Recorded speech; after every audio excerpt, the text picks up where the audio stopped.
जय जगन्नाथ सांग माने वेलकम टू माय चैनल। आज आम बनैबा खासी मांसर झोल। मो स्टाइल रे थरे एमती बनातु देखिए आपण मानकु निश्चय भल लागियो। प्रथमे मटन को धोई दबा, सेथिरे किछि कटा पियाज, हळदी कि 2-3 चम्मच सोरिष तेल पकई मैरिनेट कर रखी दबा। एपटे मोर अरुआ भात भी रेडी हो सारानी। झोल पई एठी मु नेछि 3टी बड़ पियाज, गोटे टमाटो, 3टी कंचा लंका, अदा बड़ खंडे, रसुण 3 गोला, आउ सेथिरे नेछि सुखिला लंका 2टी, जीरा, गोटा धनिया को बाटी रखी देछि। एबे हमें प्रेशर कुकर रे 2-3 चम्मच सोरिष तेल नै जिवो। तेल गरम हो गला परे सेथिरे कटा आलू को भाजीबा पई पकई देबा। एबे आलू गोल्डन ब्राउन हो आसिलानी। आलू तक गोटे जगह को बाहर कर देबा। एबे हमें प्रेशर कुकर रे 3 चम्मच सोरिष तेल नै जिबा। तापरे ताकू टिके गरम होबा को छाडी देबा। एबे एठी तरकारी रो कलर पई मो हाफ चम्मच चीनी नै जाउची।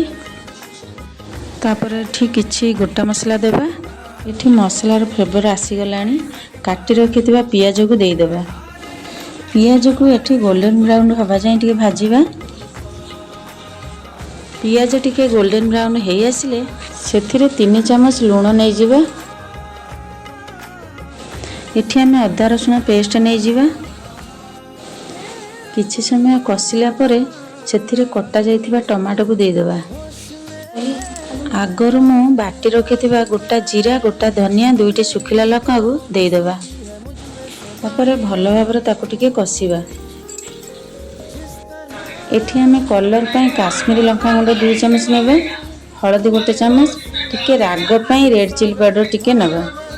तापरे सेथिरे टिके पानी दे भलो भाबरे कसिबा। सेथिरे किछि कस्तूरी मेथी देई देबा। एबे सेथिरे मीट मसला पकई देबा। तापरे ताको भलो भाबरे कसिबा।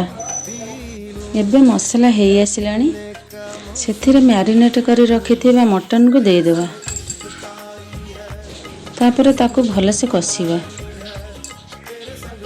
जेमिति कि मटन रु जे पर्यंत तेल न बाहरिछि से पर्यंत कसुथिबा। एबे देखंतु मटन अधा कुक हो गलानी।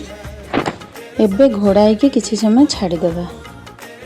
एबे घोड़ानी को काढ़ी दे मटन को आउट थरे भलो भाबरे कसी देबा। एबे भाजी रखिथिबा आलू को देई भलो भाबरे घांटी देबा। एबे सेथिरे पानी देई 4-5 सीटी आसीबा जाई वेट करिबा। एबे प्रेशर कुकर खोली देखिबा मटन भलो भाबरे हेइछि कि नाही।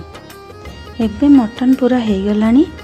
देखंतु बहुत बढ़िया कलर भी आसी जाइछि। एबे सेथिरे गरम मसला दे देबा, धनिया पत्र दे देबा, किछि कस्तूरी मेथी पकई देबा। एबे मटन पूरा रेडी।